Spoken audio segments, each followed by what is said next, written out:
안녕하세요. 소통하는 직장인 박범준의 따뜻한 일상 그리고 독서 시작하도록 하겠습니다. 오늘도 여러분들과 이 유시민의 글쓰기 특강이라는 책에 대해서 이야기를 좀 나눠볼 거고, 첫 번째, 두 번째 시간에 이어가지고 오늘은 이 유시민 작가가 이야기하는 아날로그적 글쓰기라는 제목을 가져가는 부분을 여러분들과 좀 나눠볼 건데, 크게 세 가지로 가져가고 있습니다. 이 세 가지는 여러분들이 글쓰기를 할 때 이런 방식으로 연습을 하고 이런 방식으로 써라 라는 부분을 얘기를 하고 있고, 실제로 저도 이 부분에 의거해가지고 글쓰기를 할 때 많이 의식하면서 쓰고 있습니다.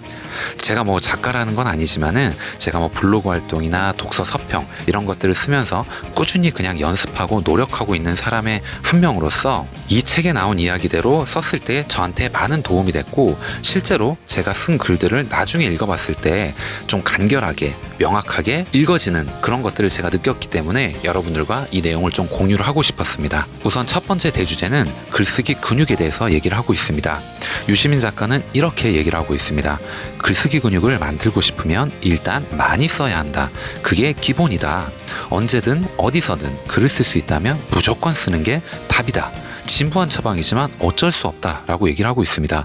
얼마나 간결하고 명확한, 여러분들도 느껴지지 않으시나요? 지금도 저희한테 글쓰기를 어떻게 하면, 근육을 어떻게 하면 키울 수 있냐라는 부분에 대해서 정말 간단 명료하게 얘기를 해준 건데, 여기서도 정말 진부하지만 처방은 이게 다다, 이게 정답이다 라고 얘기를 하고 있는데, 이 방법이 맞다 아니다 라는 걸 논하기보다는 여러분들도 이렇게 썼을 때 이 말이 어느 정도 효용이 있었구나, 진짜 효과가 있구나, 이런 걸 느끼시는 게 저는 더 좋다라고 그런 생각이 듭니다. 유시민 작가는 27살부터 30살이 될 때까지 2년 남짓한 기간 동안 나는 때와 장소를 가리지 않고 글을 썼다라고 얘기를 하고 있습니다.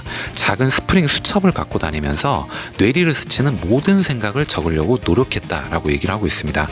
완전한 문장을 만들지는 않고 중요한 단어만 적었다라고 얘기를 했고요.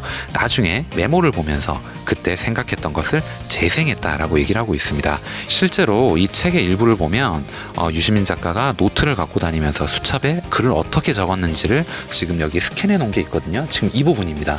이게 지금 자필로 해서 단어들을 이렇게 좀 불규칙하게 나열해 놓은 건데, 그때 생각됐던 것들을, 뇌리에 스치던 것들을 쭉 그냥 적어가는 겁니다.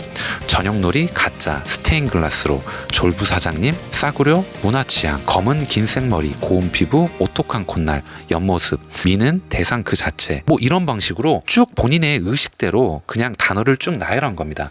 이런 방식으로 적었고, 나중에 이걸 보게 되면 그때 내가 어떤 생각을 가지고 이 단어들을 나열했구나 라는 건 기억이 어느 정도 나잖아요. 그런 부분들을 지금 얘기를 하고 있는 겁니다. 그때와는 아주 다른 세상이 되었다라고 얘기를 하네요.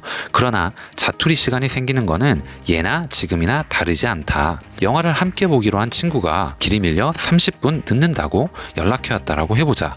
무얼 하면서 어떻게 그 시간을 보낼 것인가. 요즘은 열의 아홉 스마트폰을 만지작거린다라고 얘기를 하고 있습니다. 여러분들도 좀 이 부분은 공감을 하시고, 실제로 이런 사람들을 저도 좀 많이 보기는 합니다. 기사 검색에서 카카오톡, 문자, 게임, 전화, 드라마, 팟캐스트 방송, 쇼핑에 이르기까지 스마트폰으로 할 수 있는 것은 너무나 많다라고 얘기를 하고 있습니다.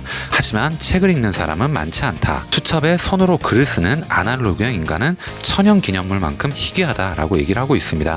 저도 이런 부분을 많이 공감을 하고 있고요. 저는 출퇴근할 때는 무조건 핸드폰은 그냥 가방에 넣어버립니다. 가방에 넣어버리고 무조건 책을 빼서 책을 읽습니다. 저에게 출퇴근 시간, 지하철에 있는 시간은 온전히 독서에 몰두하는 시간으로 제 나름대로의 신념을 정했기 때문에 그걸 꼭 지키려고 노력을 저도 하고 있습니다. 티끌은 모아봐야 티끌이라는 우스개가 있다. 하지만 글쓰기는 그렇지 않다. 글쓰기는 티끌 모아 태산이 맞다. 하루 30분 정도 짜투리 시간을 활용해 수첩에 글을 쓴다고 생각해보자.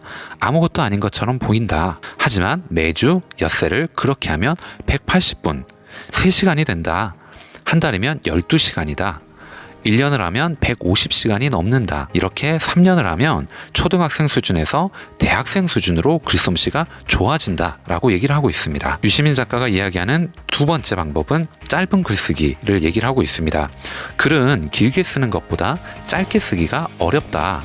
똑같은 정보와 논리를 담는다면 2천자보다는 1000자로 쓰는 게 낫다. 이유는 자명하다. 읽는데 시간이 덜 드는 만큼 경제적 효율성이 높기 때문이다 라고 얘기를 하고 있고, 짧은 글이 좋은 이유는 또 있다. 같은 내용을 절반 분량에 담으려면 어떤 방법으로든 압축을 해야 한다. 압축하려면 군더더기를 없애야 하기 때문에 글의 예술성이 높아진다 라고 얘기를 합니다. 글을 압축하는 기술을 익히려면 분량을 정해두고 짧은 글쓰기를 해야 한다. 500자, 1000자, 2000자 다 괜찮다.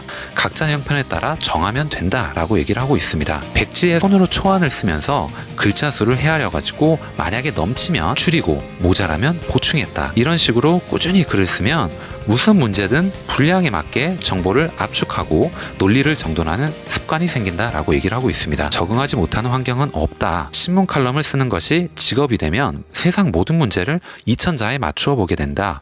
그러면 칼럼 쓰기가 한결 편해진다라고 얘기를 합니다. 그런데 여기에는 심각한 부작용이 따른다라고 얘기를 하네요. 네모난 창으로 보면 하늘이 네모로 보이고 둥근 창으로 보면 둥글게 보이는 것처럼 2000자 칼럼이라는 창으로 세상을 보게 되면 그에 맞는 것만 보이게 되는 이런 부작용이 있다라고 얘기를 하네요. 그럼 이런 부작용을 피하려면 어떻게 해야 되냐? 정해둔 분량으로 꾸준히 글을 쓰는 것을 기본으로 하되 가끔씩 더 짧게 또는 더 길게 글을 써봐야 한다라고 얘기를 하면서 마무리를 하고 있습니다. 마지막 세 번째, 유시민 작가가 이야기하는 군더더기 없애는 법에 대해서 얘기를 하고 있는데, 긴 글보다는 짧은 글 쓰기가 어렵다. 그리고 짧은 글이 더 좋다라는 부분은 아까도 얘기를 했었습니다. 짧은 글을 쓰려면 정보와 논리를 압축하는 법을 알아야 하기 때문이다. 가장 중요한 압축 기술은 두 가지다 라고 얘기를 합니다. 첫 번째, 문장을 되도록 짧고 간단하게 써라. 두 번째, 군더더기를 없애라 라고 얘기를 하고 있습니다. 문장을 짧게 쓰려면 복문을 피하고 단문을 써야 한다 라고 얘기를 하고 있습니다. 여러분, 복문과 단문을 여기서 명확하게 잡아내시면 됩니다.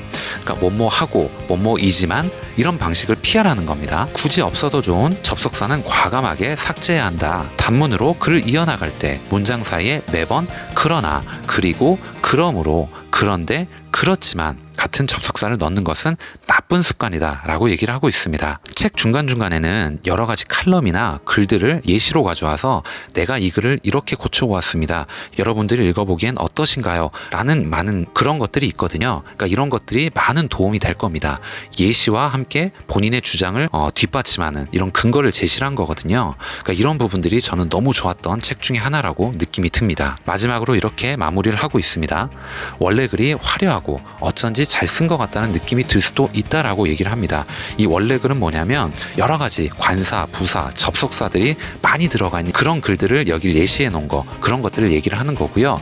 하지만 논리글에서 가장 중요한 것은 무엇이냐? 그런 화려함과 기교가 아니라 뜻을 간결하고 정확하게 전달하는 문장의 힘과 효율성이다 라고 얘기를 하면서 마무리를 짓고 있습니다. 오늘 이야기는 여기까지 하겠습니다.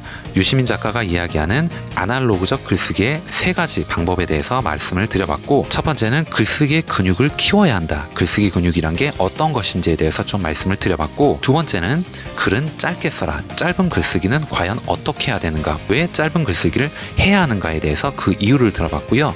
세 번째는 군더더기 없애는 법. 이것은 짧은 글쓰기에 좀 파생해서 나온 부분이라고 얘기를 할 수가 있는데, 더 구체적으로 예를 들어가지고 부사나 관사, 접속사 이런 복문을 피하고 글을 최대한 강렬하고 힘있게 논지가 명확한 글을 쓰는 방식에 대해서 예시를 든 그런 부분이라고 생각을 하셔도 될 것 같습니다. 오늘 여러분들께 드린 이 이야기가 조금이라도 여러분들께 도움이 되셨다면 좋아요 그리고 구독도 꼭 부탁드리겠습니다. 다음 시간에 더 좋은 내용, 더 좋은 컨텐츠를 가지고 여러분들께 인사드리도록 하겠습니다. 감사합니다.